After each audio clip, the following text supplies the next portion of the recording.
and this is my channel Live, Love, Laugh and Learn. Guys, this is a channel where we learn about motivational, personality development and self-development things. So in case you are new, please like and subscribe to my channel and hit the bell icon so that you can get a notification whenever I'll upload a new video. So guys, today I have come up with another very important topic. It's about how to manage your anger.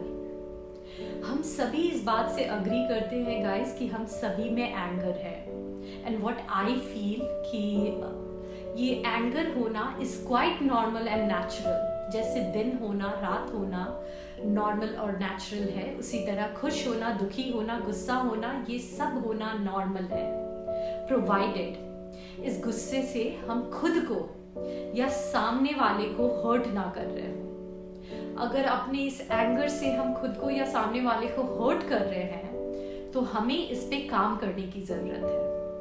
तो ये बहुत ही interesting topic है और मुझे लगा कि ये सभी को ज़रूरत है, इसलिए मैंने इस टॉपिक को चूज़ किया. और ये वीडियो थोड़ा लंबा भी होगा क्योंकि मुझे ऐसा लगता है कि ये टॉपिक भी इतना इम्पॉर्टेंट है और इतना स्ट्रॉन्ग है कि इस पे मैं अगर क्विक 2 टिप्स देके चली जाऊं तो वो शायद किसी एक इंसान के लिए एप्लीकेबल होगा बट मेजॉरिटी के लिए नहीं होगा. तो मैं सारे पॉइंट्स कवर अप करने की कोशिश करूंगी, so please bear with me. और इसके बदले मैं बस एक प्रॉमिस कर सकती हूँ कि जो भी आप ये 10 मिनट मुझे दोगे, इस वीडियो को जो आप देखोगे, ये वीडियो से आपको सीख के जाओगे, ये आप बिल्कुल भी डिसअपॉइंट होके नहीं जाओगे और ये आपके लिए वर्दी होगा और इतना प्रैक्टिकल होगा कि आप उसे अपने लाइफ में इम्प्लीमेंट भी कर सको. तो इसे मैं 2 भाग में 2 पार्ट्स में डिवाइड करूंगी. एक तो ऐसे सिचुएशन में जब हम गुस्सा नहीं करना चाहते, हम फाइट नहीं करना चाहते, बट सामने वाला या तो हमारे वर्क प्लेस पे या फिर फैमिली में, वाइफ हस्बैंड में, या फिर पेरेंट्स के साथ या किसी भी फ्रेंड्स के साथ कहीं भी ऐसे फाइट के सिचुएशन आ गए हैं, ऐसे बहुत ही हीट टॉक होना स्टार्ट हो गया है, गुस्से वाला सिचुएशन क्रिएट हो गया है जिसमें फाइट होना क्वाइट नॉर्मल और नेचुरल है. तो उसमें आप कैसे डील करोगे. और दूसरा एक वैसी सिचुएशन जिसमें आप ठीक है, आपको सारी सूझबूझ है, समझ है, बट कभी कभी आप अपना कंट्रोल खो देते हो और वैसे सिचुएशन में आप ऐसे बिहेव कर देते हो, ऐसी बातें कर देते हो जो बाद में आप गिल्ट फील करते हो कि मुझे शायद ऐसे बिहेव नहीं करना चाहिए, ऐसे एक्ट नहीं करना चाहिए था. ये आपके लिए भी बहुत पेनफुल होता बट और सामने वाले के लिए भी. बट सिचुएशन अब आप कंट्रोल कर नहीं सकते क्योंकि वो बात तो बीत गई है. बट आप अपने आप पे काम करना चाहते हो ताकि दोबारा ये मिस्टेक आप नहीं कर सको. तो इन दोनों टॉपिक के बारे में मैं बात करूंगी, इन दोनों सिचुएशन के बारे में बात करूंगी. बट उससे पहले मैं बोलना चाहूँगी कि ये एंगर एक्चुअली है क्या.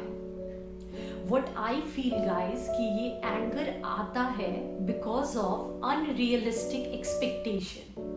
अब अनरियलिस्टिक एक्सपेक्टेशन क्या है कि हम सोचते हैं कि जो हम फील करते हैं, जो हम सोचते हैं, जैसे हम एक्ट करते हैं, सामने वाला भी उसी तरह से एक्ट करे, सामने वाला भी वही फील करे और उसी तरह से बिहेव करे, जो कि बहुत ही ज़्यादा अनरियलिस्टिक है. क्योंकि हर इंसान की जर्नी अलग है, हर इंसान के थॉट्स अलग है, एक्सपीरियंसेस अलग है. तो जो आपके लिए सही है वो मे भी दूसरे के लिए सही ना हो.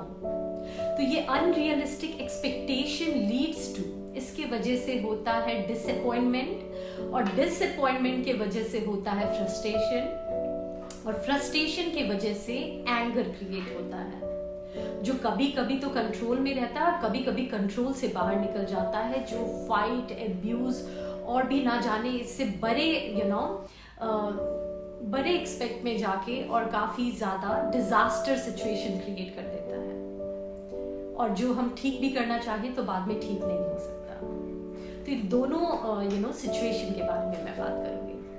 पहले मैं उस फर्स्ट पॉइंट के बारे में बात करूँगी जिसमें आप नहीं चाहते फाइट करना, बट सामने वाले आइदर आपके कंपनी में, वर्क प्लेस में या फिर फैमिली में सामने वाला बहुत गुस्से में है और फाइट के सिचुएशंस क्रिएट हो सकते हैं। अब आप कैसे डील करोगे? तो सबसे पहला, जब आप देख लो कि जिससे भी आपकी फाइट हो रही है, जो इंसान आपसे बहुत गुस्से में बात कर रहा है, आप उस समय अगर कुछ बोलोगे तो वो बोलना बेकार है, क्योंकि वो इतने गुस्से में है वो इंसान, आपकी कोई भी बात वो सुनने और समझने के मूड में है ही नहीं। तो आप अगर बोलोगे तो वो गुस्से में बोल रहा है, आप भी बोलोगे और दोनों तरफ से बातें इतनी हो जाएगी कि जो प्रॉब्लम था वो तो हट जाएगा, एक और प्रॉब्लम क्रिएट हो जाएगा कि तुमने मुझे ऐसे बोला तो तुमने मुझे ऐसे बोला। तो उस समय चुप रहो, कोशिश करो अपने आप को शांत रखने की, जो बहुत मुश्किल होता है, बट अगर आप ये कर पाओ तो आपका अपने पे कंट्रोल हो पाएगा। दूसरा पॉइंट है कि आप रिस्पॉन्स रिएक्ट ना करके रिस्पॉन्स करो। अब क्या फर्क है ये रिएक्ट करने में और रिस्पॉन्स करने में? जब हम रिएक्ट करते हैं तो सामने से किसी ने हमें बोला, गुस्से में बोला कुछ, और उस समय हमारा राइट ब्रेन इतना एक्टिव हो जाता है कि जो भी हम भी रिप्लाई देते हैं वो फुल ऑफ एंगर और हीट होता है। तो सामने वाला भी गुस्से में बोल रहा है, आप भी बोल रहे हो, तो उस समय ये फाइट बहुत बड़े लेवल पे चला जाता है। वही अगर हम अपने रिस्पॉन्स को देने में रिएक्ट ना करके अपने रिस्पॉन्स को देने में थोड़ा डिले कर देते हैं, कुछ मिनट का, इवन कुछ सेकंड भी बहुत ज़्यादा इम्पैक्ट करता है, तो कुछ टाइम के बाद ये हमारा लेफ्ट ब्रेन एक्टिव होता है और वो बहुत ज़्यादा लॉजिकल और प्रैक्टिकल वे में सोचता है। वो सिर्फ अपने बारे में नहीं, सामने वाला भी क्यों गुस्सा है, कैसे है, इस बारे में वो सोच सकता है। तो आप अपना रिस्पॉन्स देने में थोड़ा डिले कर दो, रिएक्ट ना करके रिस्पॉन्स करो। स्ट्रॉन्ग वे में बोलो, गुस्सा होने की कोई ज़रूरत नहीं है। स्ट्रॉन्ग वे में बोलो, अपना मैसेज स्ट्रांगली कन्वे करो सामने वाले को, और तब कहीं ना कहीं जाके वो प्रॉब्लम सॉल्व हो पाएगा। तीसरा मैं बोलूँगी कि हम सभी इस बात से अग्री हैं, जब भी हम कोई पिक्चर लगाते हैं फेसबुक, इंस्टाग्राम या डीपी पे, तो अपने तो क्या करते हैं, हम उसे थोड़ा क्रॉप करते हैं, थोड़ा फिल्टर करते हैं, सभी करते हैं ये। तो एक बात बताइए, आपको नहीं लगता जब हम किसी से बात कर रहे हैं और बहुत ज़्यादा सिचुएशन कंट्रोल से बाहर है, तो उस समय हमें कुछ बातों को क्रॉप करना चाहिए, अपनी ज़बान पे एक फिल्टर लगाना चाहिए कि ठीक है, ये बात, ये वर्ड बहुत ज़्यादा हर्ट कर सकता है, इतना ना बोल के इतना ही बोले, ऐसा करना चाहिए। और अगर ऐसा करे तो कहीं ना कहीं जाके सिचुएशन हमारे कंट्रोल में होगा और बातें बिगड़ेगी नहीं, बल्कि उस बातों का सल्यूशन निकल पाएगा। तो जब भी बोलो, उससे पहले क्या बोलना है उसे रिहर्स करो अपने मन में कि ये मैं जो बोलने वाला हूँ इसका क्या इम्पैक्ट होगा। इस बातों को आप खुद अपने मन में सोचो, और अगर गलत लगे तो कुछ बातें ना बोलो, कुछ बातें क्रॉप करो, कुछ को अलग वे में बोलो कि वो हर्ट ना करें। चौथा, कि अभी जो भी सिचुएशन था इसमें प्रॉब्लम सॉल्व नहीं हुआ है, ये आप याद रखना। आप कुछ बोल के चले गए, वो इंसान इतने गुस्से में था कि वो ना सुनने और ना ही समझने के मूड में था, है ना। तो आपको जब आप काम हो जाओ, दोनों तरफ से दोनों लोग शांत हो जाओ, तब उस प्रॉब्लम को resolve your problem when you are calm. तो जब दोनों शांत हो जाओ तो अकेले में जाके इस इंसान से मिलो, आइदर आपका बॉस हो या आपके घर में फैमिली मेम्बर हो, और आप अकेले में दोनों बात करो कि आपने जो इस तरह से बोला मुझे बहुत बुरा लगा, आप प्लीज़ मुझे इस तरह से ना बोले, ये दो बातें आपने गलत बोली या सही बोली, और अपनी गलती भी एक्सेप्ट करो। सामने वाले से भी कहो कि आप प्लीज़ ऐसे मत बोलो मुझसे, और अगर मुझसे कुछ गलती हुई तो मुझे माफ़ कर दो और मैं अब ये नहीं दोबारा करूँगा। इस तरह जाके आप प्रॉब्लम सॉल्व करो। इससे क्या होगा कि सल्यूशन निकलेगा। अदरवाइज इसी तरह से बातें होती रहेगी और वो बात तो दब गई गुस्से के बाद, लेकिन धीरे धीरे एक के बाद एक बात बैठती जाएगी दिल में और वो हेट हो जाएगा और फिर से वो एंगर के रूप में निकलेगा। गाइज, अब मैं वो सेकंड सिचुएशन के बारे में बात करूँगी और उसके लिए कुछ टिप्स शेयर करूँगी, जिसमें आपका खुद पे कंट्रोल है, बट कभी कभी आप कंट्रोल से बाहर चले जाते हो और जो आप करना नहीं चाहते, जिसके लिए आपको बाद में गिल्ट फील होता है, रिग्रेट फील होता है।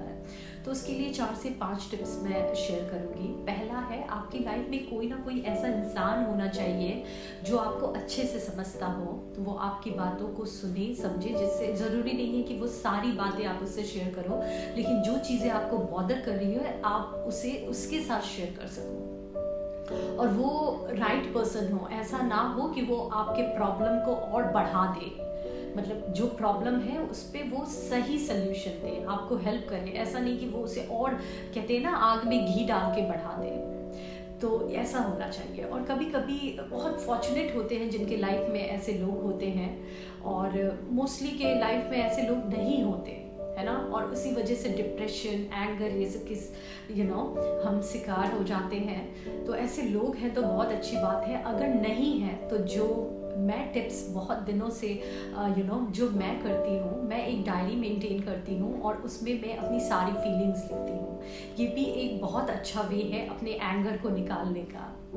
और उसमें सिर्फ आप अपने प्रॉब्लम्स को ना लिखो, बल्कि आप, जब मैंने बोला ना कि वो आप कुछ टाइम रुक के जब आप रिएक्ट ना करके रिस्पॉन्ड करते हो, लिखते हो, तब आपका माइंड रैशनल प्रैक्टिकल वे में सोचता है, और तब आपको समझ में आता है कि क्या आपने गलत किया।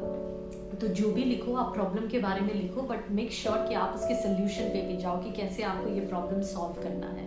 इस तरह से आप बहुत हद तक अपने एंगर को कंट्रोल कर सकते हो। फिर मैं बोलूँगी सेल्फ टॉक बहुत ज़्यादा हेल्प करेगा, जो कि मैंने अपने पुराने वीडियोस में भी बहुत बार बोला है। आप हर दिन के लास्ट में 10 मिनट टाइम दो और सोचो कि आपने क्या गलत किया, क्या सही किया, क्या अच्छी बातें सीखी, क्या आपसे क्या आपको नहीं करना चाहिए था, और ये सोचो। इससे आपका कंट्रोल होगा, और जो गलती आप करोगे वो गलतियां आपको परेशान करेगी और आप वो दोबारा उसे रिपीट नहीं करोगे। तीसरा मैं बोलूँगी, अपनी लाइफस्टाइल का बहुत ज़्यादा ध्यान दो कि आप प्रॉपर मेडिटेशन करते हो कि नहीं, क्योंकि माइंड के लिए मेडिटेशन बहुत ज़्यादा ज़रूरी होता है। एक्सरसाइज प्रॉपर खाते हो कि नहीं, जंक तो नहीं खाते क्योंकि इसकी वजह से भी एंगर आता है, और प्रॉपर स्लीप लेते हो कि नहीं, पानी एनफ पीते हो कि नहीं, ये सब ध्यान दो। चौथा पॉइंट मैं बोलूँगी कि ये सारी चीज़ें आप करके अपने आप को कंट्रोल में रख लेते हो, लेकिन अपनी हैबिट आपकी क्या है? सुबह उठ के अगर आप सीधे अपना सोशल नेटवर्किंग साइट चलाते हो, न्यूज़पेपर लेके बैठ जाते हो, या टीवी में न्यूज़ खोल देते हो जिसमें इसकी उससे फाइट हो रही है, इतने लोग मर गए, है ना, उसके साथ ये हो गया, वो हो गया, ऐसी हीट और एंगर वाली चीज़ें देखोगे, दिन की शुरुआत आप ऐसे करोगे तो पूरा दिन फ्रस्ट्रेशन में रहोगे। तो मेक श्योर कि जब आप सुबह उठो तो 1 घंटा सुबह उठने के बाद आप अपने फ़ोन को ना छुओ, और सोने से 1 घंटा पहले आप अपने फ़ोन को ना छुओ। ये चीज़ आपको बहुत हेल्प करेगा।